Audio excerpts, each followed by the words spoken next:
Madam அங்க lock பக்கத்துல தானே இருக்கு. கையை இப்படி வச்சு திறந்தீங்கன்னா திறந்துக்கும். நீங்களே ஈஸியா இறங்கிடலாம். இறங்க. ஏன் அது எனக்கு தெரியாதா? உன்னை இறங்கி திறக்க சொன்னேன். மேடம் நான் இங்க இருந்து இறங்கி அப்படியே அந்த காரை சுத்தி வந்து அந்த கதவு திறந்தேன்னா எனர்ஜி எல்லாம் வேஸ்டா போயிடும் மேடம்.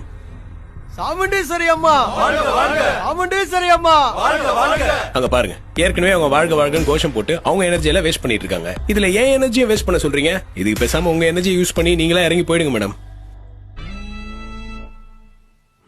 இன்னும் போலையா? இப்ப போக வைக்கிறேன் பார். ஏதோ தீயற ஸ்மெல் வருது இல்ல மேடம்? மேடம் ஏதோ கேஸ் லீக் ஆகுதுன்னு நினைக்கிறேன். ஐயோ இது கொடூரமான கேஸ், பயங்கரமான கேஸ். இதெல்லாம் தாக்குச்சுன்னா மனுஷன் செத்துருவான் மேடம். ஐயோ நான் இறங்குறேன்பா, நீங்க உள்ளே உட்காந்துக்கோங்க.